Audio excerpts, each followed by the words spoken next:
Bienvenidos y bienvenidas al Museo de Bellas Artes de Murcia, querido Juan Antonio López Delgado. Una vez más, efectivamente. Bueno, para mí es un placer. Hace escasamente un mes teníamos el gusto de presentar a Juan Antonio López Delgado en una primera conferencia al hilo de la exposición que tenemos Eduardo Rosales por el aniversario de su fallecimiento, en la colección López Delgado concretamente, que se puede ver aquí en el espacio de la logia del Museo de Bellas Artes. Tuvimos ya una primera conferencia. Aquella conferencia trató Eduardo Rosales y Murcia, la relación con Murcia, y el ponente se centró mucho en la parte murciana, en los vínculos murcianos y también en la obra que surgió y también las amistades que surgieron de sus dos estancias en Murcia, independientemente ya de la amistad, que sí merecía una conferencia particular, como es la conferencia que nos trae al caso de Domingo Valdivieso y Eduardo Rosales, esta amistad fraterna y camaradería artística. Muchos de ustedes conocen a Juan Antonio López Delgado. Hace unos minutos estábamos ahí en la logia con amigos que han venido a escucharte, Juan Antonio, y efectivamente coincidíamos todos que era uno de nuestros grandes investigadores españoles, no solamente de la región de Murcia, desde luego una de las personas más señaladas de la región de Murcia, y que quizás, y yo me uno también a ese sentimiento que me han trasladado, Murcia todavía no te ha sabido acoger como te merece. Dicho esto,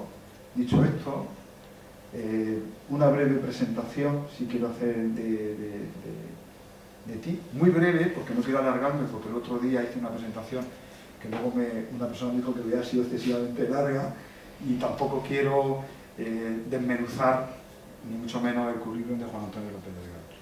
Sí decir que se licenció y se doctoró por la Universidad de Murcia en el año 1973 y 1977 en Filología Románica.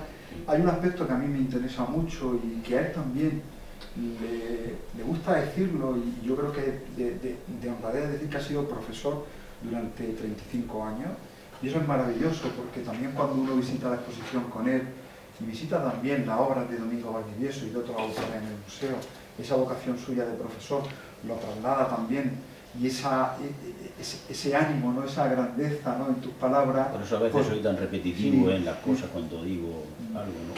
Y a mí me gusta decirlo porque que está bien, porque efectivamente, y yo creo que en el anterior charla habían algunos alumnos tuyos aquí en la charla, bueno, y hablaban con mucho cariño de ti. Ha colaborado durante muchísimos años en la prensa regional, desde La Verdad, la Opinión, pero también en La Línea y La Desaparecida, ¿no? En este sentido. Tiene muchísimas publicaciones nacionales de índole nacional. Su obra se ha centrado particularmente en los siglos XVIII y XIX, como demuestran los estudios de la expedición militar española contra Argel de 1775, o la biblioteca del conde de Florida Blanca, o los libros sobre el general y escritor Roz de Olano, así como especialmente también lo que nos trae esta tarde aquí, es los distintos libros que tiene, 6 libros en total sobre Eduardo Rosales, una biografía ampliamente recomendable sobre el pintor Domingo Valdivieso y Narejo, recuerden, nacido en Mazarrón. Estamos, por lo tanto, también ante uno de los mejores conocedores de ambos pintores, de ambos artistas, pero también ha profundizado mucho en la relación de ambos artistas. Y simplemente, pues, para terminar, que no deja de ser por ello menos importante, es académico correspondiente de la Real Academia de la Historia, que ahí es nada, como se podría decir, y también académico correspondiente de la Real Academia Alfonso X el Sabio. Bienvenido aquí al museo otra vez. Agradecer una vez más, y no me canso de decirlo, yo creo la generosidad de la familia, en este caso López Delgado, es decir, porque la exposición que tenemos en la logia, verdad que el museo ha hecho el esfuerzo porque esté la exposición, pero la generosidad viene de la familia. Este proyecto ya viene de muchos años atrás, donde López Delgado, él como padre de familia, junto con su hijo, su mujer que nos acompañan aquí, estaban detrás de que esta exposición, de una forma lo más íntegra posible, su colección estuviera expuesta en Murcia. Y nos sentimos honrados, en este caso, como Museo de Bellas Artes, de recibir la colección, de mostrarla públicamente a Murcia, y en las próximas fechas recogerla en un catálogo también para disposición pública. Bienvenido y bienvenida a todas, os dejo con Juan Antonio López Delgado, que yo creo que vamos a disfrutar de una conferencia interesante, además de particular, y no deja de recomendar la visita a la exposición del museo y a la exposición también del Museo Ramón Gaya, que estos actos se han hecho en colaboración con el Museo Ramón Gaya y también con la Fundación Caja Murcia. Buenas noches a todos y a todas.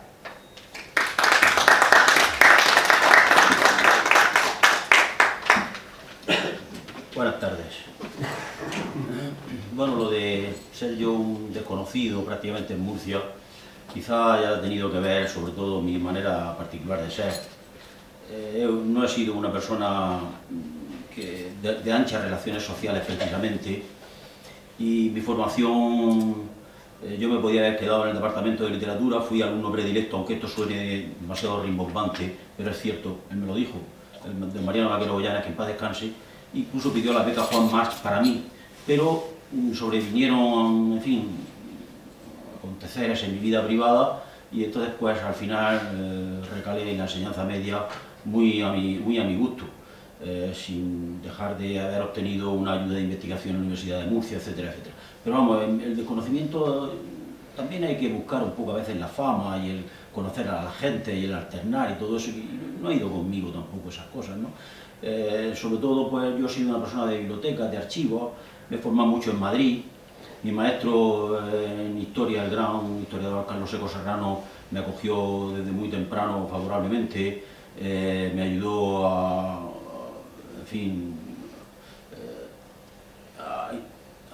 a encontrar documentos en ese depósito inmenso, y sigue siendo uno de los grandes desconocidos de España, que es el de la Real Academia de la Historia. Y parece ser que mi libro de sobre Alger, como ha dicho Juan, pues, y sobre todo el del general Ros de Olano. El general Ros de Olano, por si alguien, porque no se trata así aquí solamente de dar una conferencia, sino mi sino de docente, mi sino favorable y agradecido siempre a la docencia, en la enseñanza secundaria, aunque tan difícil por otro lado. El general Ros de Olano, uno de los generales isabelinos que a la postre echaron a Isabel II de España para luego limonear por toda Europa a otro rey, ¿no? Que es lo que hizo Prim, pero que en realidad a mí me interesó siempre, sobre todo a Mariano Vaquero Goyanes, que en paz descanse, digo, pues ese hombre que tenía bajo su tienda en África nada más y nada menos que a Pedro Antonio del Alcón o a Mariano Fortuny, o Fortuny, como quieran pronunciar. Entonces todo eso, toda esa faceta, y luego su faceta de novelista, sus aspectos de historiador de la guerra africana, cuentista rompedor de todas las normas, con sus cuentos estrambóticos. Y eso fue un poco mi vida, ¿no? Mi vida en archivos, bibliotecas, sobre todo en Madrid, y entonces pues allí parece ser que cayeron bien determinados libros míos, y por eso, pero no sé, no tiene tanto mérito el haber alcanzado esa correspondencia. Doy las gracias a Juan. Bueno, esta es la tercera charla o encuentro que voy a dar sobre Rosales. La segunda, que no la he citado, es la del Gaya, pero bueno, y esta pues cierra ese ciclo de 3 que en principio se acordó. Y en fin, voy a empezar por una larga cita de Antonio Oliver Belmán. Yo quisiera romper, antes que nada, una lanza, o mejor, elevar una loa, ya que es el autor del libro de loas, Antonio Oliver Belmán. Siempre se está hablando, yo incluso en mis clases, cuando hablaba de Oliver Belmán, yo siempre me he caracterizado por hablar siempre un poco de lo raro y salirme de los manuales en la enseñanza, pero bueno, tenía que, al dirigirme a él, para aclarar un poco eso, tenía que hacer el inciso de que era esposo de Carmen Conde. Y es triste que hubiera sido así, o que haya sido así casi siempre. Desde hace unas décadas no, es cierto, no tantas, y sobre todo ahora que lleva un prestigioso, al parecer, premio de poesía a su nombre incluso. Pero no ha sido así en tiempos anteriores, ni mucho menos. En 1971, y ahora les hablo un poco el pequeño bibliófilo, como decía Juan, que hay en mí, pues doña Carmen Conde Avellán sacó en Biblioteca Nueva un primer tomo ese tomo, en una introducción que hacía doña Carmen, parece ser que iba a tener, o quería tener una continuidad, pero nunca la tuvo. Y nunca la tuvo, desgraciadamente, por lo siguiente: se dejó en el tintero nada más y nada menos que todas las grandes biografías, que siguen sin ser reeditadas, por cierto, de Antonio Oliver. En ese tomo estaba el libro de las Loas y estaba el libro que da oportunidad a este exordio, pero mío, ahora. Pero realmente nos hemos perdido, los lectores muchísimo más si no van a las ediciones Princes, por ejemplo, este otro Rubén Darío, la gran biografía de Antonio Oliver, que salió en 1960-61, porque le dieron el premio a Edos de biografía en el 60, supongo que saldría en el 61, si mal no recuerdo. La biografía de Lope, la biografía de Góngora, la biografía de Garcilaso, aquella exquisita biografía de Salcillo con dibujos, con ilustraciones de Luis Garay, ahí es nada, de la edición que se firmaba como Andrés Caballero. Él se firmaba como Andrés Caballero y ella, su esposa, como Florentina del Mar. Qué bello todo esto. Bueno, pues nos hemos perdido muchas biografías de Antonio Oliver del Mar porque no tuvo continuidad ese tomo primero al que hacía referencia yo. Entonces es una lástima. Lo que pasa es que, claro, en el tomo primero hay una verdadera joya, que es las conversaciones de Andrés Caballero. Es el que motiva o el que inicia esta charla o este encuentro mío de hoy. Releo, señoras y señores, releo las conversaciones de Andrés Caballero, del escritor murciano Antonio Oliver Belmás. Este poeta y estudioso de Rubén Darío tiene en esa obra suya un párrafo que siempre me ha gustado mucho y he citado en parte con fruición en algunas obras mías rosalescas. El párrafo es un poco largo, voy a intentar glosar brevemente algunos nombres, aclararlos, pero brevemente. Ayer hablamos, es una obra miscelánea, esta de las conversaciones de Andrés Caballero, no se ha reeditado, que yo sepa, desde que salió en el 71, y es de esas misceláneas que nos encontramos en la literatura de España en los siglos XV, XVI, de Zapata y de muchos otros, en donde se habla de lo humano y de lo divino. Por eso es tan gustosa su lectura, y no se cansa uno de leer y de releer. Dice el párrafo de Oliver Belmás en las conversaciones de Andrés Caballero: ayer hablamos de un pintor del siglo XIX, antepasado ilustre de mi sobrina. Se refiere a Teresina, hija del poeta Miguel Valdivieso Belmás, primo hermano del autor. Quizás recuerdes, Pascual, aquellas lecturas nuestras de Miguel Valdivieso en El Toro de Barro de Cuenca, en la colección El Toro de Barro. Pues bien, este poeta también olvidadísimo, Miguel Valdivieso, era pariente, primo hermano de Antonio Oliver Belmás. Repito, antepasado ilustre de mi sobrina, la dueña de Carbonilla, una gata negrísima y simpática que ha quedado al fin abandonada, víctima de la depuración poética de sus amos. Sí, Andrés, recuerdo que me dijiste que en el Museo Provincial, o sea, había dos cuadros suyos, un Cristo y una Magdalena. Se trata de un buen pintor del siglo XIX. Yo recuerdo haber visto esos cuadros con Constanza, es decir, los nombres cervantinos en el matrimonio Andrés Caballero, Constanza de la ilustre Fregona, por parte de Carmen Conde. Una mañana de juventud. La Magdalena me impresionó. De rodillas aparece en el lienzo, con la cabellera muy rubia suelta sobre las espaldas. Era un cuadro de pocos colores, de negros y oros muy intensos. El Cristo está yacente y en el fondo hay un cielo muy oscuro, resaltando ante él la figura luminosa de Jesús. Por cierto, que no sé si sabrás una anécdota, esto es lo que motiva esta digresión, digámoslo así, inicial, si se puede llamar así, que no sé si sabrás una anécdota poco divulgada sobre este cuadro. Claro, pongo ya aquí en una nota que el escritor cartagenero no recordaba quizá el artículo o entrada de don Domingo Valdivieso en el libro de Andrés Paquero Almansa Catálogo de los profesores de las Bellas Artes murcianos, en cuya página 386 hay una nota que dice: para la cabeza de este Cristo sirvióle de modelo su amigo el insigne Rosales. Dato curioso, recogido de la boca del mismo Rosales por el pintor Antonio Meseguer. Se ha redescubierto ahora, hace muy poco, un cuadro de Antonio Meseguer que está en el Museo de la Ciudad. Una anécdota poco divulgada sobre este cuadro. Desde luego que no, Andrés, pero tú me la contarás. No es raro que la desconozcas, es casi un secreto familiar. Yo la supe por el abuelo paterno de la pintorcilla, la citada Teresina, que también se dedicaba a la pintura, gran conversador a quien yo escuchaba con deleite. ¿A que no sabes quién inspiró ese Cristo yacente? Quiero decir, amigo, ¿quién fue el modelo vivo de tal cuadro? Pues no puedo adivinarlo, Andrés. Nada menos que el propio Rosales, el gran pintor del siglo XIX. Curioso que Luis cita que hagamos de Rosales, que no se refiera a Juan Ramón Jiménez o quien fuere, que no diga siempre el gran Rosales.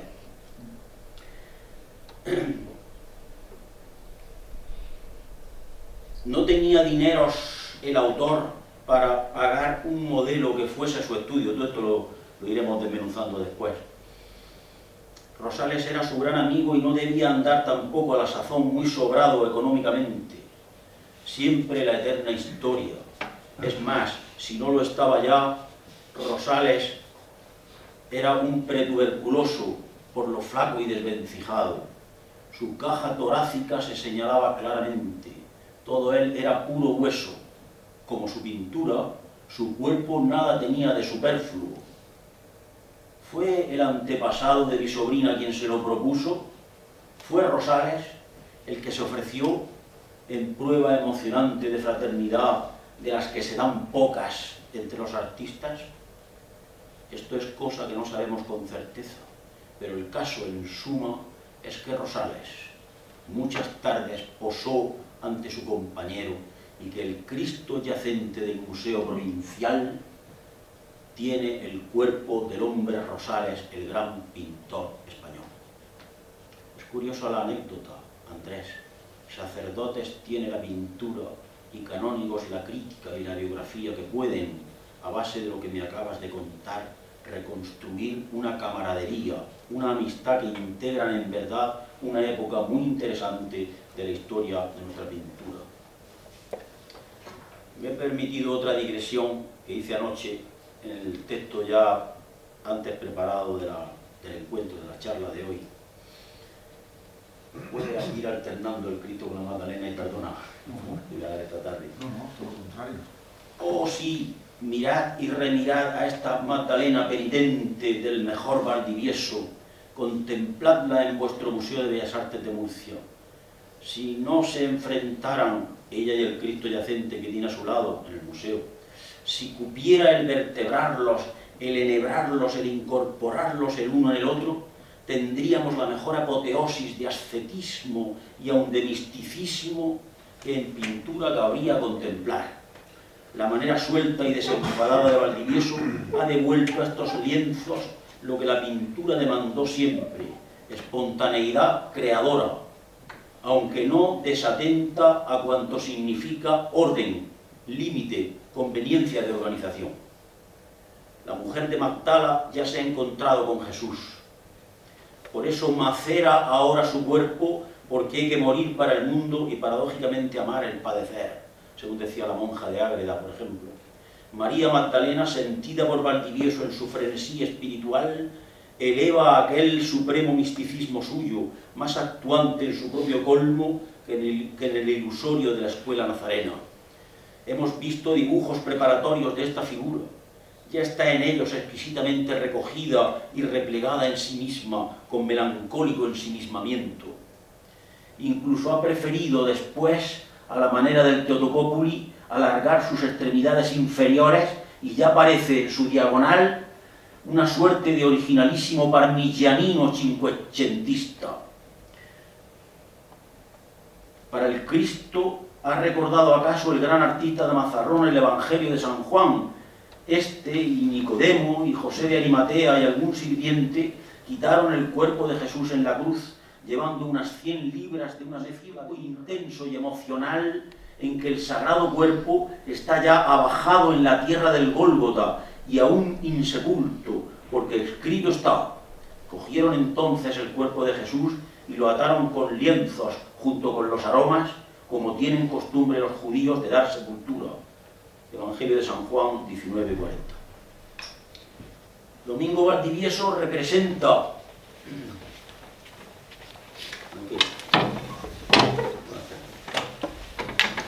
Domingo Valdivieso representa sin duda una de las cimas de la pintura religiosa española en el segundo tercio de su siglo XIX.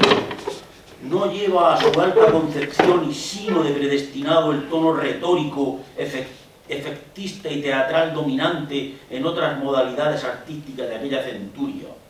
Por el contrario, su arraigada fe y brío creencial canalizan y consiguen que acendre en empresa de tanta trascendencia cual la del arte el prurito de la serena, imperturbable actitud espiritual. Tiene esta valor de fijeza, de trasunto de mayor sentido, después del momento en que la carne sucumba y aunque la mente, como le ocurrió verdaderamente a Valdivieso en vida, y se volvió loco meses antes de su muerte, luego volvió a la luz, sustancie el misterio de su salida del cauce del tiempo y venga a anidar en ella sin remedio la locura. El silencio fue el mejor aliado en su existencia breve. Vivió del año 30 al año 72, murió un año antes que Rosales, y nació 6 años antes que Rosales. El silencio sagrado que resplandece en su pintura, repito esto, el silencio sagrado que resplandece en su pintura no ha tenido continuidad. Recordemos con él las palabras de Orígenes, padre de la Iglesia. En los misterios de Eleusis, escribió, se mostraba a los iniciados como el grande, el admirable, el más perfecto objeto de contemplación mística, una espiga de trigo segada en silencio.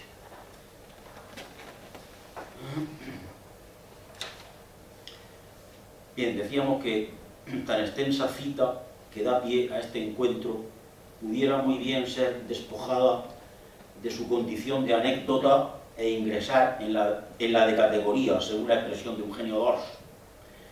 El paso de don Federico de Madrazo por las clases de colorido y composición como profesor en la Escuela Superior de Pintura, Escultura y Grabado, anterior al de director de la Real Academia de las Tres Nobles Artes de San Fernando, aún no ha sido estudiado, a mi juicio, fehacientemente. Empeñado en una suerte de deslumbramiento mimetista que no obviaba el academicismo ultranza de sus antecesores, desde su propio padre José Madrazo al círculo de los nazarenos alemanes, ya Martín Páez, aquí presente, hizo un excursus muy extensos sobre los nazarenos alemanes. Yo simplemente digo aquí que el neoclasicismo produce en Alemania un grupo de pintores que, reunidos en Roma hacia 1810, en un viejo convento del Monte Pincho, no pocos de ellos protestantes convertidos al catolicismo, y con más fe y fervor religioso que talento pictórico, tal el caso de Overbeck, quisieron convertir, esta es mi crítica personal, quisieron convertir la religión en arte, en vez de hacer del arte su religión. Decíamos que el academicismo ultranza de sus antecesores se había saturado de algunas sabias modas pictóricas europeas, pero desgraciadamente también de las maneras que dan el artificio. En una carta a su hermano Luis, que acababa de llegar de París, Luis, hermano de Federico de Madrazo, insisto, en septiembre de 1852, por si hay algún investigador, esto caracteriza a mis charlas, por si alguien es la primera vez que asiste a ellas. Como he sido docente tantos años, como ha dicho bien Juan, pues esto del repetir y sobre todo el importarme muchísimo que sea algún investigador de cualquier aspecto que, por humilde que sea, pueda ser atendido y luego por supuesto ampliado como debe ser, como deba ser, pues decirle que hay un archivo, en fin, todavía por descubrir. Yo me fui a las 11 de la noche, estuve todo el día allí, bueno, descubriendo cartas de este Luis de Madrazo, y algunos datos que doy aquí de dónde vivió en París, Valdivieso, etcétera, en la Rue Vivienne y todo eso está sacado es el archivo, biblioteca archivo de la Facultad de Bellas Artes de la Complutense de Madrid, calle Greco número 2, si mal no recuerdo. Ahí tiene un verdadero ontanar es un verdadero manantial para el investigador. Inexhausto. En una carta de a su hermano Luis le dice: escríbeme largo de lo que te hayan parecido las obras de esos pintores comparados con las de los alemanes. Háblame del Homero de Angres o de Ingres, de las batallas de Horace-Vernet, de las de Coudet, de lo que te hayan parecido las obras de los difuntos Davis, Gros y Girodet y Géricault, etcétera, etcétera, etcétera, y también de las esculturas de David y Pradier. No parece, pues, condenar los cánones estéticos neoclásicos como se empecina en aseverar una y otra vez Carlos González López en su libro sobre Federico de Madrazo y Kunz, Barcelona, Subirana, 1981. Aquella apoteosis de Homero que tanto dice admirar mantiene, por el contrario, unas rigideces y una falta de movimiento netamente neoclásicos, y en Ingres pierde el mundo antiguo, ya helénico para él y no romano, el tono heroico y republicano de David, denominando invasión de los bárbaros, esto va a ser muy importante, invasión de los bárbaros al avance de la pintura protorromántica. Los eruditos y los amantes de las tradiciones antiguas, dice Bege y Goldoni, enemigos del arte que había imperado durante los primeros años del siglo XVIII, iniciaron un movimiento dirigido a encaminar el gusto hacia las obras clásicas. Fue Winkelmann el alma de aquel, con su obra Pensamiento sobre la imitación de las obras griegas, 1755, y con su Historia del arte en la antigüedad, en la que lo supeditaba toda la belleza de la forma, la sencillez y la calma, buscando esas cualidades, la perfección de la plástica griega. Don Federico, director que fue de la antecitada Escuela Superior, maestro de varias generaciones de pintores, no vio en Valdivieso cualidades notables para la pintura, como no las vio en Rosales, precisamente porque ambos vinieron a representar un alba de continuidad con los maestros españoles clásicos y una suerte de ruptura con la estética de Mengs, que era la más alta referencia que pudo manejar hasta bien entrado el siglo XIX. Ahí hay un cuadro que les invito a contemplar despaciosamente en el Prado, está con los bodegones de Meléndez y con otras pinturas menores, pero es la Natividad, y sobre todo el cuadro se titula La adoración de los pastores.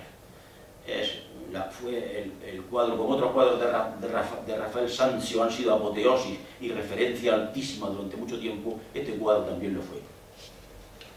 Pero una cosa era la estética de Mengs, que comentó Azara, y el arte frío y hueco de la escuela de David.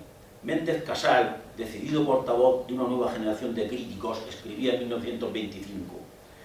Este fragmento lo he aludido en otras conferencias, pero es importante recordarlo ahora. Este pintor, Federico de Madrazo, tan esclavo de la pureza de la línea y tan devoto de Ingres en sus dibujos, poseía el don de la elegancia. Él solo, y en el arte del retrato, absorbió un momento de nuestra vida artística. No daba paz a la mano. Alcanzó tal altura que una generación rebelde tuvo que luchar bravamente para hundirlo. En mucho tiempo, don Federico no salió de la profunda cima del olvido. Su obra, correcta, elegante, careció de pasión. Este es el sintagma que más me interesa: careció de pasión. Es cierto, creo yo. Esa generación rebelde de que habla Casal, no leo todas las referencias a notas de librescas y tal, porque sería demasiado engorroso, pero bueno, alguna cosa verlo ahí. Esa generación rebelde de que habla Casal es justamente la que aparece matriculada en el curso 1854-55 en la Academia de San Fernando de la calle de Alcalá. Alejo Vera, Vicente Palmaroli, Ventura de Miera, Antonio Gisbert, Martín Rico, Puebla, Rosales y Valdivieso. Véase los libros de actas generales de la Real Academia de Nobles Artes de San Fernando, Madrid, matrícula, asignatura 22-2/1, 22-9/1. Estudiaban entonces colorido y composición, y era París, pero sobre todo Roma, la meta de sus sueños. Decididamente hicieron amistad en Roma, si bien coincidieron sus obras antes, en la Exposición Nacional del 62, y de tal manera conectaron sus sensibilidades que aquella relación llegó a ser hermosamente fraterna. Pero retrocedamos un poco en el tiempo. Valdivieso había la situación de Murcia con la pensión que acababa de dejar Ruy Pérez. La utilizó estudiando 2 años en París y otros 2 en Roma. Pero los emolumentos fueron siempre menguados y discontinuos, miserables en fin. Estábamos hablando antes de empezar este encuentro, Juan, Martín y yo, sobre la rueda de prensa que tuvimos, en fin, que conformamos en Mazarrón en noviembre, bueno, no me acuerdo, en noviembre, ¿no? Fue noviembre pasado, sí.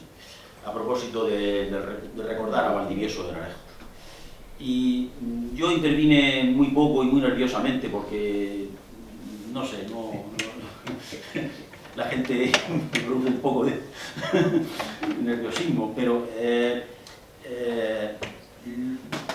se habló bastante, y a mi juicio erróneamente, se habló de traer los restos mortales de Valdivieso. No es que me pareciera mal, pero no se habló de vida, se hablaba de muerte. Y yo intervine muy melancólicamente, quizá, diciendo que había que hablar, bastaba hablar ya de la muerte y que había que hablar de la vida. Ahí estaba la casa natal de Valdivieso, Mazarrón, con el jardín contiguo que tiene, y yo decía que eso podía ser una oportunidad de oro todavía, para hacer no solamente exposiciones permanentes de Valdivieso, sino crear un centro de documentación, de investigación, que es la palabra que a mí más me importa, quizá en esta vida, en fin, con otros conceptos, claro, la investigación de Valdivieso Narejos, de su obra, de su escuela, de su tiempo y de todo lo que pueda ser atañente a Valdivieso. Entonces, esto me parece que fue una de mis intervenciones, y la segunda y última, me parece que fue, dije aproximadamente esto. Realmente, no sé si ustedes son conscientes de que cuando se apoya a un artista para que tenga, y le dan determinado dinero, emolumentos, digo yo aquí, para que vaya pensionado a París o a Roma o cualquier ciudad del extranjero, pues las penurias que contraen y que conlleva eso. Porque decir en un estudio de investigación cualquiera, como me he encontrado en tantas ocasiones, que cualquier artista va a Roma y es pensionado y ahí se acaba todo, me parece que es una flaca investigación. Pues bien, en la sección Variedades del periódico del artista me retrotraigo tanto, nada más y nada menos que hasta hacia 1835. El Artista es quizá la mejor revista literaria o artística que hemos tenido. Fue dirigida nada más y nada menos que por Eugenio de Ochoa y el propio Federico de Madrazo. Dicen, me he encontrado en muchos estudios hablando de que los débitos que debe esa revista a la Artiste de París. Pero José Simón Díaz, uno de los grandes bibliógrafos a los que yo admiro, pues se ocupó en la revista bibliográfico y documental, por ejemplo, estoy recordando ahora mismo, el negar eso y exponía los débitos que contrajo el artista con la artista. Pues bien, en la sección Variedades del Artista se lee este párrafo que a mí me conmueve por esto que le estaba diciendo de las pensiones, de los pensionados y tal. Y por supuesto que desde 1835 esta es la referencia que he copiado para ustedes, pero realmente me lo encontré en la prensa decimonónica reiteradísimamente, más o menos, casi con las mismas palabras. Nos escriben de Roma lo siguiente: es cosa muy triste ver la situación de los pensionados. Por eso decíamos antes lo del Cristo que tiene que posar, la humildad de unos con otros, la amistad fraterna, el que son camaradas y el que no tienen dinero para pagar modelos y todo esto. Esto es algo recurrente en la biografía de Valdivieso y de Rosales. Nos escriben de Roma lo siguiente: es cosa muy triste ver la situación de los pensionados españoles, pues habiendo ya hecho todos los estudios elementales de su arte, ahí en nada, detrás de eso va para hacer una tesina, y algunas copias con muy feliz resultado, se ven en la dura necesidad de no poder emprender los estudios que son consiguientes a los que ya han seguido, ni servirse del natural para hacer algo de invención. Necesitarían para ello taller a propósito, que nunca se les daba, por supuesto, y aumento de pensión. Aumento de pensión, por favor. Y seguramente podría el gobierno cumplirles lo prometido, sin más que dar orden al gobernador de estos lugares píos españoles para que se les aumente su asignación anual. Según, perdón, por mi vehemencia, su asignación anual, según lo establecido en los reglamentos.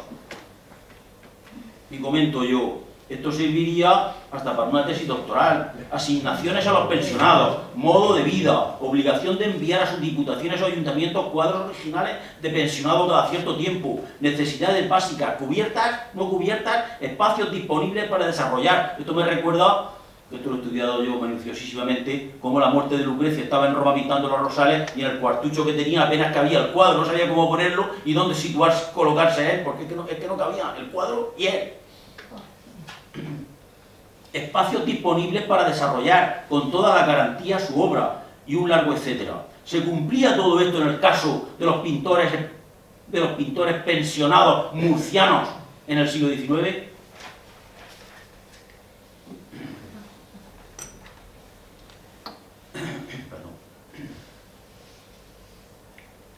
En París pasó pronto de un ático de la Rue Vivienne, está muy cerca a la Rue Vivienne de la Biblioteca Nacional,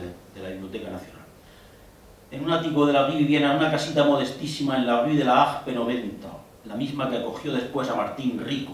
Martín Rico tiene una correspondencia en su recuerdo. Hay pocos pintores que hayan escrito sus memorias. En la exposición del Muban al que se refería Juan, de esta colección, pues hay algunos representantes de esta... Se me ha ido un poco, Sí, los pintores que escribían sus memorias. Sí, sí, exactamente, gracias Juan. Pocos pintores. Entonces, el cuñado de Rosales, pues, el hermano de Maximina, su mujer, pues, en la cubierta posterior de uno de los libros que yo traigo ahí a la exposición, y cuyo, en el frontis es la página que está enfrente de la portada, generalmente se dedicaba pues a ilustración, a fotografía, al retrato del autor, etcétera, de la autora. Pues en la cubierta posterior, en libros para publicar posteriormente, o estaban en fárfara, como se decía antiguamente, pues estaban unas memorias del pintor Eduardo Rosales, pero que nunca llegó a publicar. Es lástima que no proliferasen más estas memorias de los pintores. Hay muchas cartas de Martín Rico a Rosales en sus memorias y que yo, naturalmente, manejé para el epistolario rosalesco pertinente. Allí establecido con la pensión de paisaje, la misma que acogió después a Martín Rico, allí establecido con la pensión de paisaje. Al cabo, hubo de refugiarse en Montparnasse y luego en Montmartre. Escribía a las veces a Murcia por si la Diputación transigía con su anhelo de marchar ya a Roma. No podía con la carestía de París, Valdivieso. Se estaba muriendo de hambre, literalmente, consiguiendo su deseo poco antes de acabar aquel año de 1862. Se dio cuenta, digo aquí en nota, esto es importante, no porque lo cite yo, sino por el documento en sí, naturalmente, se dio cuenta de una instancia de Domingo Valdivieso, pintor pensionado por esta corporación en el extranjero, en solicitud de que se le conceda permiso para trasladarse a París, de París a Italia, con el fin de ampliar sus estudios, y en solicitud de que se le conceda permiso, de ampliar sus estudios y mejorar sus conocimientos en este arte. Y la Diputación, en su vista, acordó de conformidad a lo que pide y que se dé conocimiento de este acuerdo al señor gobernador a los fines que conduzcan. Archivo General de la Región de Murcia, Actas de la Diputación Provincial, años 1861-65, Caja, etcétera, etcétera. Por consiguiente, aún estaba en París cuando tan magna muestra se inaugura. Madrid, Casa de la Moneda, 10 de octubre, hemos dicho en el 62. Y desde París envía su cuadro de las hijas del Cid, abandonadas por los condes de Carrión, con todo el cuido y el frenesí de quien hace una primera incursión en el mundo de las exposiciones nacionales. Asisten al acto la reina Isabel II y su esposo don Francisco de Asís, preside el jurado de premios don Pedro Sabau, director general de Instrucción Pública, es vicepresidente el duque de Rivas, nada más y nada menos, autor de don Álvaro La Puerta del Sil, director de la Academia de Bellas Artes, y el duque de Rivas fue pintor, fue pintor, antes que literato, por cierto. Bueno, y también simultáneamente, en realidad. Director de la Academia de Artes, y actúa de secretario de don Eugenio Cámara. Hay entre los 22 vocales académicos, gran maestros de paisajistas, Federico Madrazo, José Piquer, y afamados críticos literarios y artísticos, Manuel Cañete, Cruzada Villamil, Pedro Antonio de Alarcón. Fue, se puede decir con razón, la de 1862, la exposición de los pintores de Murcia, pues que premiaron con medalla de primera clase a Germán Hernández Amores por su viaje de la Virgen y San Juan a Éfeso, con medalla de segunda clase a Luis Rubí Pérez por unos jugadores de ajedrez y con medalla de tercera clase a nuestro Domingo Valdivieso por las hijas del Cid. Se dio el caso de que Rosales, por una niña sentada en una silla, que después se ha popularizado como Nena, simplemente Nena, el cuadro se llama así, Rosales no alcanzó en esta exposición en que triunfaron estos murcianos, no alcanzara sino mención honorífica ordinaria. A propósito de este cuadro, dijo doña Carlota Rosales de Santonja, la única hija que sobrevivió al artista, en una entrevista concedida a Colombín, a Carmen de Burgos. ¿Y cómo se sostuvieron en ese tiempo? No se refiere ya a Valdivieso, se refiere a los tres que fueron a Italia, a los dos que fueron a Italia con su padre. Es decir, Vicente Palmaroli, Luis Álvarez y pues el propio Rosales. ¿Y cómo se sostuvieron en ese tiempo?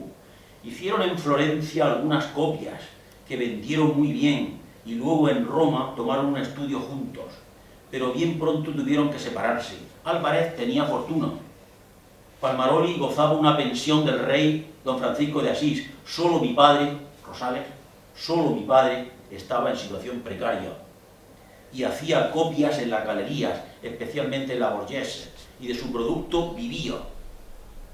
Así, estando pobre y enfermo, partiendo el tiempo entre el estudio y el hospital, pintó La Nena, una niña con un gato, que es un cuadro precioso, poco conocido, porque lo compró la señora condesa del Valle, se equivocaba aquí Carmen de al transcribir, no se equivocaba en sus recuerdos, es de Belle, y lo estima tanto que no lo deja para exposiciones, un poco lo que pasa con la venta de novillos de Rosales. Hemos traído a Murcia, yo traje o posibilité el traer a Murcia en 1999 en Naranjero de Algeciras, pero en la casa donde está ahora mismo la venta de novillos en Madrid no se puede ni llamar a la puerta porque te sacan una pistola a casa. No quieren dejar en la venta de novillos en modo alguno, para nada. Mi padre, este cuadro mereció una recompensa en la Exposición Nacional de 1862. Mi padre contaba los apuros que había pasado para pintarlo, teniendo que hacer estar quieta a la modelo, a la niña, a fuerza de rosquillas, que entonces le costaba un sacrificio comprar. El cuadro de Valdivieso, el de las hijas del Cid, fue adquirido por el duque de Frías. Bernardino de Pantorba la calificó de obra notable. Es un concierto de armonía cromática, oros y negros sin vasallaje ni mistificación, igual que en La Magdalena Penitente, 1861 del Museo de las Artes de Murcia, y elegancia visual. Pintura moderna, aunque de apariencia antigua, en que viene a condensarse un mirar más impávidamente a la realidad y a enriquecerse el punto de vista del contemplador. En aquel robledal de Corpes, que trajo más afianzada una verdadera calidad civil, la barbarie ya no estaba a la altura de la deshonra, quedaban rotas las camisas de las carnes y limpia salía la sangre por los chiclatones. Aquí es donde empieza verdaderamente el realismo español. Las camisas, las carnes y limpia salía la sangre sobre los chiclatones, sobre las túnicas, sobre las camisas que llevaban las hijas del Cid, doña Enrique y doña Sol. Y no en el realismo que nos han querido meter ya en el siglo XIX, etcétera, etcétera. Iba frecuentemente Valdivieso desde su pequeñísimo estudio en la vía Condotti al de Rosales en la Grecci, donde ya hay dibujos preparatorios, apuntes y bocetos que rectifica sin cesar. Trátase de primeras escaramuzas para un cuadro de tema histórico que quisiera presentar el siguiente año de 1864 en las exposiciones nacionales. Doña Isabel la Católica dictando su testamento. En las paredes, un autorretrato aún sin terminar y Ángelo o Niño Calabrés, cuyo modelo era hermano de la Pascucha que pintaron Palmaroli y el mismo Rosales. Esta Pascucha que pintaron Valdivieso y Rosales y Palmaroli, Vicente Palmaroli, pues eran las campesinas napolitanas que deambulaban por Roma a la búsqueda de artistas que las plasmaran en acuarela o en dibujo y les pagaran consecuentemente por ello. Rosales y Valdivieso pasean la santa voluptuosidad de su ayuno por el café de la Vía Felice, por la trattoria del Epre. Aquí comen artistas, bohemios y aventureros. Rosales le presenta a Palmaroli, a Dioscoro Puebla, a Alejo Vera, antiguos condiscípulos de la Academia de San Fernando. Palmaroli bosqueja también un gran cuadro, El Martirio de San Lorenzo, destinado asimismo a la relativamente próxima Exposición Nacional de Bellas Artes. Ya no estaban por estos lugares de mendicidad y de lucha y de esperanza, pero sí estaba su recuerdo, como dice Pedro Antonio de Alarcón, Gisbert y Casado de la Lisal, o sea, los autores de Los Comuneros y de Los Carvajales. Y Pedro Antonio de Alarcón, en su libro, que es el que estoy citando, de Madrid a Nápoles, dice: también te recordaban a ti en el café Greco, oh Germán Hernández, mi buen amigo, que pasaste allí tantos años de codos en aquellas mesas, dejando fluctuar tu espíritu entre las visiones del arte y las melancólicas memorias de la patria. A ti, el idólatra de la belleza pagana, que no supiste abandonar a Roma sin hacer de una de sus hijas la compañera de tu existencia. Allí te recordaban, y allí te he recordado yo muy particularmente por lo mucho que me tenías hablado en Madrid de aquel ahumado templo de tus ilusiones de artista. Hay que seguir releyendo a Pedro Antonio de Alarcón. De igual modo le ofrece a Valdivieso pintar aquella campesina napolitana morena de soles y estilizada de relentes como la niña Chole de Valle Inclán. Y en efecto, así lo hizo el pintor mazarronero, aunque sin el lírico temblor ni la transparencia tonal de la chóchara de quien ya consideraba también su maestro. Del tiempo aquel, sino antes, es el retrato al óleo que Rosales le hizo a Valdivieso y que desgraciadamente solo conocemos por la reproducción que en los años 20 del siglo pasado hizo la Junta de Iconografía Nacional. Es decir, sabemos que Valdivieso pintó a Rosales y Rosales pintó a Valdivieso en el Cristo. Este busto de Rosales estaba hace ya muchos años en el Lázaro Galdiano, en Serrano 122. ¿Pero qué ha pasado? En fin, ya sabemos esta patria, las vicisitudes por las que ha pasado, las guerras civiles sin cuento que hemos tenido.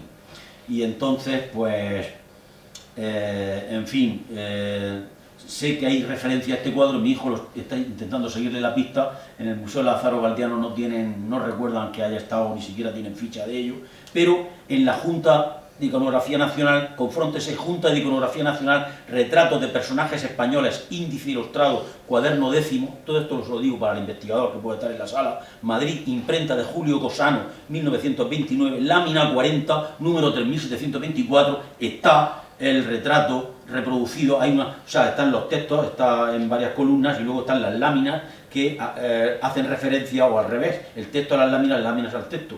El autor, el título, la procedencia, en fin, etc. Y aquí está, ahí está pues clarísimamente que pintó a Valdivieso a Rosales. Es un retrato al óleo en óvalo, representa el busto del pintor mazarronero ligeramente de 3/4 a la derecha, de muy severo empaque y soberana belleza varonil del retratado, con melena y bigote, mosca y perilla. Lleva una ancha corbata de lazo. Sobre la entonación oscura destacan los blancos de la camisa. La factura es amplia y tiende a desenvolverse por planos. Representa un bello ejemplo de amistad fraterna y camaradería artística, como pocos en verdad en la esfera de las bellas artes. Entre lo épico y lo lírico de sus producciones divisaban ya algún momento de gracia y ciertas cumbres ideales. En su parquedad cromática, ambos mantenían con esfuerzos tenaces un rescoldo en donde aún ardían notas de nuestra mejor y más encumbrada pintura, bajo ciertas cenizas de anacronismo. Pero ni uno ni otro traicionarán nunca su misma sustantividad, sin elocuencias ni cantos de sirena, poniendo en sus pinceles, cuando en otros fulgen chispas de orgía, un como rigor acrisolado de liturgia. Valdivieso celaba a todos, excepto a Rosales, su afán de pintar un descendimiento, y el rostro del Redentor, como el del ángel a Salcillo, se le obstruía y escapaba. No conseguía dar con el modelo. Quería un punto de dulzura, o sea, dar con la forma, perdón, del modelo. La forma del tratamiento del modelo. Quería un punto de dulzura, aun en la muerte, que no excluyera la grave sequedad, la humanidad total sin patetismo, cierta laicización que no estorbase a la ansiedad metafísica. Aludiendo a la fisonomía de Rosales, escribe Chagor Enríquez: Los contados amigos y compañeros del artista que aún viven, al evocar su figura, repiten las mismas frases. Rosales era el tipo representativo del artista de la época, alto, delgado, esbelto, de nariz aguileña, ojos grandes, labios finos. Era un hombre guapo, de tipo y ademanes distinguidos, de un porte que parecía acusar un refinado atildamiento dentro de su modesta indumentaria. Mirando los retratos de sus últimos años, nos parece ver encarnada en su figura la interpretación romántica del Cristo. La delgadez típica de su enfermedad, ahí tienen en la exposición numerosas, para que cotejen esto que estoy diciendo, o puedan confrontarlo adecuadamente. Mirando los retratos de sus últimos años, nos parece ver encarnada en su figura la interpretación romántica del Cristo, la delgadez típica de su enfermedad, la demacración de su rostro y esa singular expresión que comunica a las facciones ciertas enfermedades de la vista, imprimiendo en el semblante una expresión un tanto vaga y como abstraída, contribuía aún más a ello. Y en efecto, 2 veces sirvió Rosales de modelo para la figura del crucificado, una a Valdivieso, para su precioso cuadro El Descendimiento, y otra para el admirable Cristo Yacente de Valmillana, este en escultura. 9 años después, transcurriendo el comienzo del de 1800... ¿Entra el guardia porque me va a pasar de tiempo o por qué? No, porque no tendré interés de Ah, bueno, escucharte. perdón. Digo, joder. Es de mazarrón, además. Ah, bien. 9 años después, transcurriendo el comienzo del de 1872, cuando Rosales y Maximina han perdido a su hijita Eloísa, de 2 años y 4 meses de edad, y cuando a este gran pintor lo extenúa tan larga pena sin nombre, la infinita capacidad productora de vacío que la muerte ha traído a su casa y a su alma, es Valdivieso quien le sugiere la huida a la Sierra de Murcia y la casa contigua al santuario de la Fuensanta, y luego más vehementemente quien decide que lo mejor para él es el sol de Murcia. Algunos podían interpretar en mi primer libro de Rosales, Eduardo Rosales en Murcia, como que yo me inventaba eso de que Valdivieso le había dicho a Rosales, o le había sugerido a Rosales, que Murcia, después de perder a su hijita recientemente, después de las críticas tremendas que tuvo su cuadro de Muerte de Lucrecia, y la tuberculosis misma que llevaba a cuestas, era Valdivieso. No me inventé ese dato, y está aquí recogido. El insigne artista castellano, Rosales, dice Sobejano Alcaina, nada más y nada menos, lo cito porque Andrés Sobejano Alcaina, boletín de la Junta del Patronato del Museo Provincial de Bellas Artes de Murcia, número 5, Murcia, 1927, La Virgen de la Fuensanta, dibujo al lápiz para una estampa, por Eduardo Rosales. Eso está en el 5º cuadernillo, en el 5º fascículo de este boletín. Decía, el insigne artista castellano, encontrándose muy delicado por los avances de la terrible enfermedad que desde su adolescencia se le manifestara, por consejo y amistosa diligencia de Valdivieso, nuestro paisano, el notable autor del Descendimiento, que tanto tuvo que admirar y aprender en el estilo de aquel, vino en 1872 a pasar temporada, aquí se equivoca Sobejano porque no sabe lo del 73 también, en fin, etcétera, porque todo eso, en fin, se supo muchos años después, claro está. A pasar temporada algunos meses en la Sierra de la Fuensanta junto al santuario de su nombre, etcétera, etcétera. O sea que no creo que se vaya a inventar Sobejano Alcaina, que era un hombre, un latinista consumado, por cierto, y un estilista también muy interesante de seguir. Pues decíamos esto, que este gran pintor mazarronero, hermanado en honda amistad y en técnica a Rosales, que vio un día en el amigo tuberculoso el modelo vivo para su Cristo Yacente, es sin duda el que más ánimo y resistencia quiere darle, abrirle horizontes de esperanza, perspectivas de ilusión y de salud. No sabe, no puede imaginar que antes que a Rosales la muerte lo visitará a él muy pronto, ese mismo año en curso. Estamos hablando de 1872.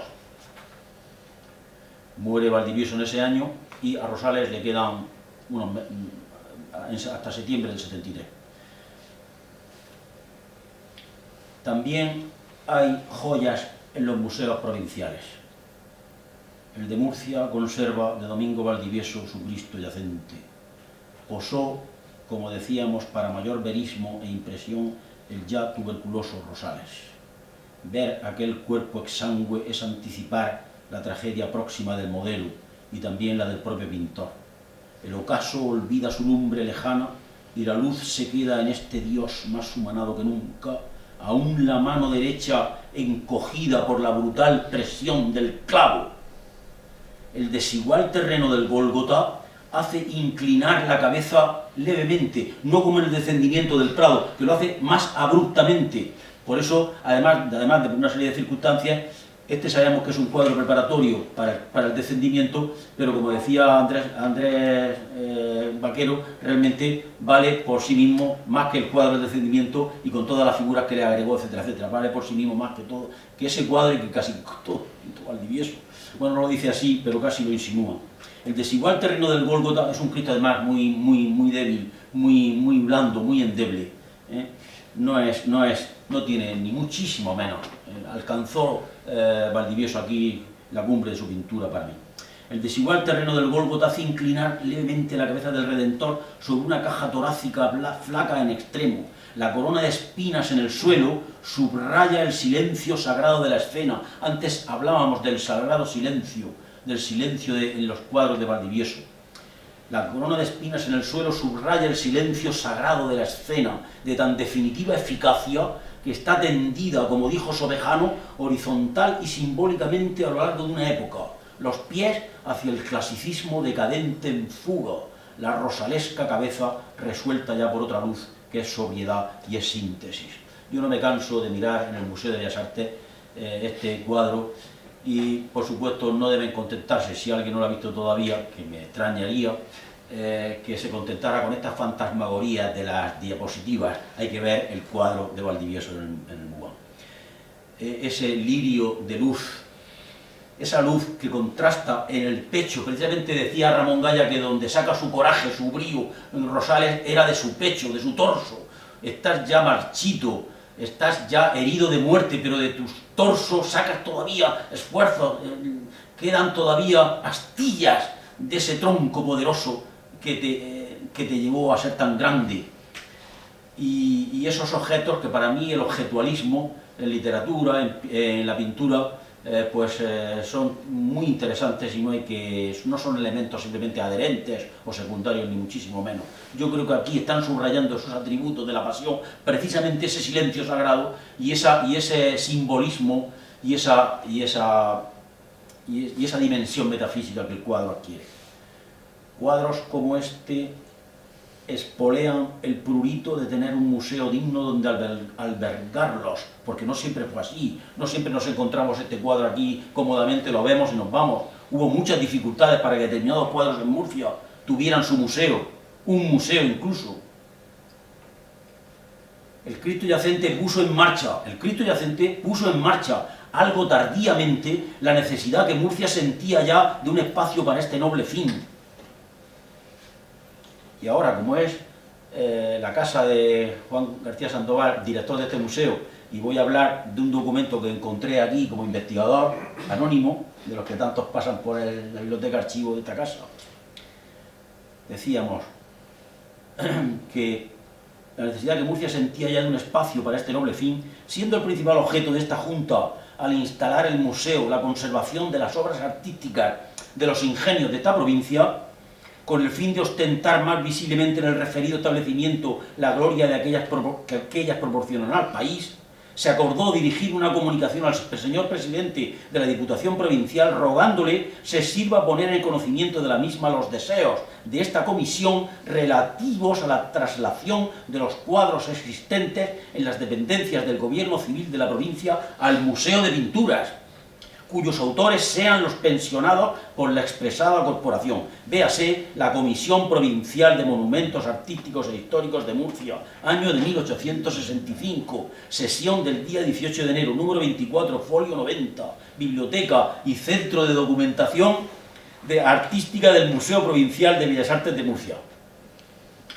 Bueno, las pinturas y demás obras de arte que la Comisión de Monumentos iba amontonando sin orden ni concierto pasarían a la postre, aunque también transicionalmente, como museo provincial, al salón del piso principal, segunda planta, del edificio llamado Contraste. Podría decirse, pues, que Roma hizo posible en Valdivieso una producción espiritual no forzosamente italiana, una singularísima aportación a la historia de la pintura religiosa que, aun cuando viniera siendo cíclica, iba a beber pronto en fuentes de pululante vulgaridad y de vacilación. En su discurso de recepción en la Real Academia de Bellas Artes de San Fernando, al considerar la decadencia de la pintura en Italia tras la muerte de los grandes maestros. Los asuntos religiosos, dijo, todavía siguieron ocupando a los artistas, mas con tal indiferencia, salvo honrosísimas excepciones, ya sabía él cuáles eran las excepciones, que les era igual pintar el martirio de un santo que una bacanal. No el fin del arte, el medio se buscaba. Cierta mal llamada maestría en el toque, el claroscuro, el contraste simultáneo de los colores, la complicación en la composición con perjuicio de la claridad y sobre todo la ligereza y soltura en el hacer. Con esto no comulgó mucho, que era precisamente lo que hicieron más fecunda en su labor artística, en su pincelada suelta y briosa, Valdivieso y Rosales precisamente, y de tal suerte se cumplió este propósito que, como todos sabéis, los museos de Europa están llenos de cuadros italianos. Perdón por el tiempo que haya podido tardar. Muchas gracias.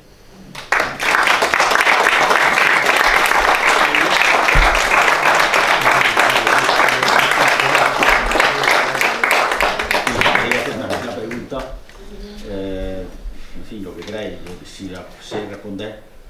Bueno, yo creo que no dejéis de ir a la exposición, por supuesto. No dejar de ver la exposición del Museo de Bellas Artes, la exposición también del Museo de la Muralla, importante. Yo creo que si hay al menos 5 minutos, pues si hay alguna nota aclaratoria o alguna curiosidad. No sé si con todo esto se aclara un poco esa relación y camaradería, en fin. ¿Qué desayunaban cuando estaban juntos? Porque tú eso lo sabes, seguro. Y además, incluso quién se lo ponía. Fíjate las rosquillas, cómo le costaban de caras a Rosales para quitar la nena. Unas simples rosquillas. Bueno, está claro dónde comían y dónde desayunaban. Porque, por ejemplo, tenemos el Trattoria de Lepre, que está en todos los libros, sí. Era donde se reunían todos los becarios de Roma, que no tenían todavía, la Academia de Roma, en el Gianicolo, no tenían todavía residencia los pintores, se tenían que buscar la vida en Roma, todavía no había la estancia que tenían que tener. Y después no sabemos nunca, ¿verdad, Martín? Suficientemente neto de la carestía. Bueno, eso es otra historia que... Pero, bueno, lo que pasa es que los artistas, en este caso, podían sufrir un poco menos que los poetas y literatos, porque ellos ilustraban revistas, se ganaban la vida haciendo dibujitos y tal para los periódicos, con lo cual se escapaban, o las copias que tú bien has comentado, que hacían en los museos italianos. Es decir, los artistas siempre se han defendido más en la miseria que los literatos y los poetas. Los otros no podían vender nada. Pero lo que sí te quería comentar... Hay una extensa nómina de literatos que han pasado, en fin, necesidad económica... Y otro sitio, como decía, como Juan quería preguntarte, hay otro, es el Café Greco, el famoso Café Greco, sí, que es donde se tiraba horas y horas Germán Hernández de Amores, que era considerado el maestro de nuestro querido Valdivieso, y allí en el famoso Café Greco, que todavía existe, que es un pequeño museo, muy cerca de la Plaza de España, bueno, pues allí ellos iban a tomar el café, todos estos Palmaroli, Valdivieso y todo este personal, que se ayudaban todos mucho unos con otros. Por tanto sabemos dónde se comía el lepre y dónde tomaban café. No creo que pasaran mucho más allá, muchas veces del solo café, pero bueno, muchas veces digo. Bueno, ya sabes que la muerte de los pintores del 19 era la tuberculosis. Dice la gente, ¿por qué? Muy sencillo, porque se alimentaban de café con leche, con lo cual no comían lo suficiente y iban cayendo como un ejército. Sí. El Hospital de Santiago también, por ejemplo, donde copiaban anatomía del natural y seguían aquel manual de aquel pintor del 19 que hizo todas aquellas figuras de esqueletos y de músculos y tendones y todo aquello, ¿no? En fin, era una vida interesantísima, pero una vida a veces, en fin, En el caso de Rosales, a mí lo que me entristece mucho es que cuando le premiaban, casi siempre que intervenía en exposiciones nacionales lo premiaban, ¿no? Pero sobre todo es que tenían los amigos Palmarol y Álvarez, tenían que llevarle o Martín Rico, por ejemplo, tenían que llevarle los telegramas procedentes de Madrid, de la exposición nacional, de que le había sido premiado, lo tenían que llevar al hospital de Monserrate o de Monserrato, que tenía el gobierno pues, para la gente que, en fin, peregrinos y gente española y tal, compatriotas que estuvieran enfermos, tuvieran alguna necesidad de cualquier tipo, sobre todo enfermos, y que se alojaran allí. Y casi siempre tenían que darle los telegramas de triunfo a Rosales justamente en el hospital. Sí, justamente en el hospital. La vida de Rosales es que es increíble. Es increíble. Por eso Juan Ramón Jiménez, el otro día glosaba yo lo de Juan Guerrero, ¿no? Del diario de Juan Guerrero. Hablando Juan Guerrero, que a mí que esto me produce una nerviosidad muy placentera, porque realmente hablar de Rosales, con todo lo que yo claro, esto es una cosa muy subjetiva, ¿no? De todo lo que yo he estudiado, los años que llevo ya estudiando Rosales, y que Juan Ramón Jiménez y Juan Guerrero hablen de Rosales, aunque se equivoque en lo de que estuvo una temporada aquí en Murcia. Pues no sabía, dice Juan Ramón, no sabía que estuvo Rosales aquí. Dice, yo admiro mucho a un pintor porque se da ese gran contraste de la fuerza que tiene su pintura y la poca fuerza que tenía el artista, porque es que no tendría fuerza en ninguna. Los pañuelos se le teñirían de sangre constantemente, la tos, la asfixia, es decir, la disnea, el ahogamiento físico, falta de oxígeno y tantas cosas. Entonces por eso es tan importante, y voy al terreno que me interesa por lo de la exposición, porque en realidad yo lo que he querido aquí, en fin, incluso ustedes, en fin, aprovecho la oportunidad para decir que podía yo explicar a quien esté interesado en que yo le explique, vengo a la hora que ustedes me digan si lo explico. Les explico, entre comillas, lo que yo pueda explicar allí en la exposición de la colección López Delgado. Pero que realmente hay una menesterosidad tan grande, se me ha ido un poco el hilo otra vez. Juan Antonio, no has dicho todavía que el mejor pintor con diferencia de todo el siglo XIX es Eduardo Rosales, bueno, que tiene el nivel, lo que pasa que los franceses han vendido mucho a Manet y compañía, pero Rosales tiene la altura máxima cuando vemos los grandes formatos que tiene en el Museo del Prado. Mira, y la valentía de pincelada que se adelantó a cosas del impresionismo, aunque nunca consideró el impresionismo como su movimiento. Pero eso incluso Ramón Gaya, que los cuales hemos hablado mucho con él, Ramón tenía un cariño muy especial por Rosales. Yo le hice una exposición a Ramón y le pusimos el cartel, era homenaje a Rosales. Y le encantó a Ramón cuando le dije, me ha encantado el cartel que me has hecho, tal. Y era porque, como el cuadro era un poco más pequeño que el cartel, que era 100 por 70, las pinceladas se veía mucho más en el cartel que en su cuadro. Pero además le dije, mira Ramón, me ha gustado mucho una cosa, ¿y qué? Dime. Digo, hombre, ese tono amarillento, enfermizo, que ha sacado en el fondo del cuadro, con ese retratito de Eduardo Rosales, es una joya, un Rosales enfermizo. Y se quedó extasiado. Pero Rosales es un pintor excepcional que no se le ha hecho la suficiente divulgación. En Francia, un pintor, Odilon Redon, Manet, tal, le hacen cientos de monografías. Con Rosales no se ha hecho, pero es un pintorazo. Después tienes a Mariano Fortuny, El proceso, y después tienes a Sorolla, La luz. Son los tres grandes pintores del siglo XIX. ¿Y qué ocurre? Que estos pintores marcan el anacronismo de la pintura de historia, que había caído en un academicismo terrible y que había que salir de ahí. Punto. Por eso yo sí, te agradezco mucho esta intervención, porque esto me lleva a lo de Rosales y Murcia. Es decir, Murcia es que es precisamente el fulcro, es la columna, lo que hace que Rosales sea todavía más grande de lo que es, claro, tan enfermo como estaba, es que venga a Murcia, y al principio no quiere abrir la caja de colores, etcétera, etcétera, pero que después, paulatinamente, amistades buenas y todo eso, le hacen que pinte esa maravilla Porque claro, que ancle su caballete al aire libre, eso es lo más importante. Porque claro, si no podemos comparar esto, es que Rosales siempre será minoritario. ¿Cuánto he luchado yo en Murcia desde los años 90, que traje aquí o posibilité atraer aquí a Rosales, al Museo Ramón Gaya? Porque no había manera de que la gente confundía totalmente siempre a Luis Rosales con Eduardo Rosales, y era la muletilla de siempre, incluso de gente culta aquí en Murcia.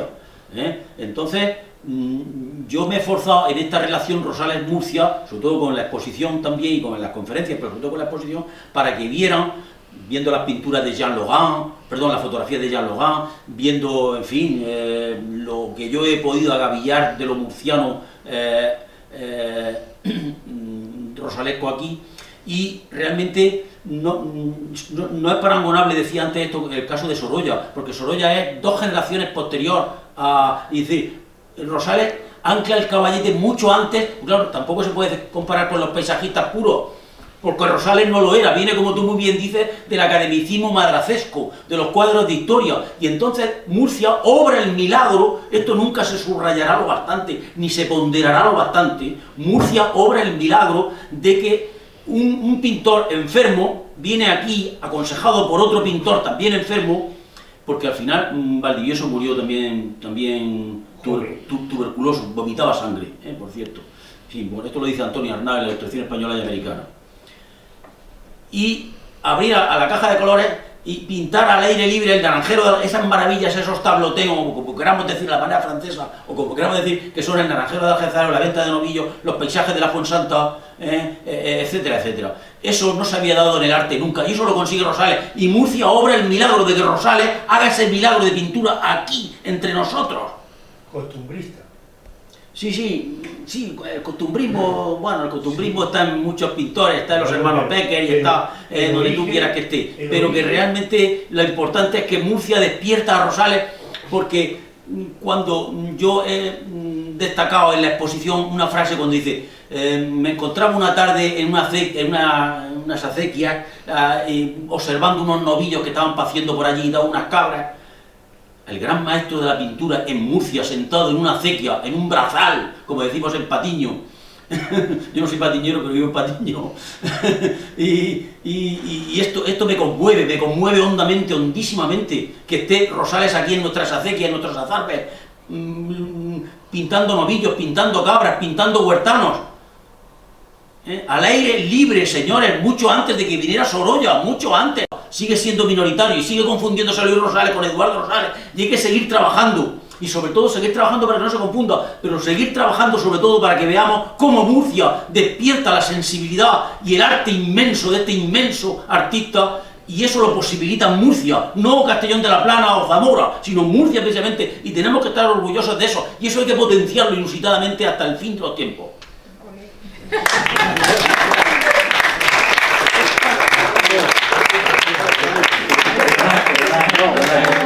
Yo lo que quería decirte que la charla ha sido una maravilla, bueno, como todas las que das, pero lo que es una maravilla es que tú existas en el siglo XXI, porque es que ya sé que voy a sacar un daguerrotipo en tu página web, ¿no? Que alguien se enfade como te has enfadado tú, porque a los pintores les dan poco dinero, eso es que ha vuelto el siglo XIX ahora en ti. Una maravilla. Muy bueno, Juan, gracias. Muy bien. Gracias a todos y a todas. Y a todos.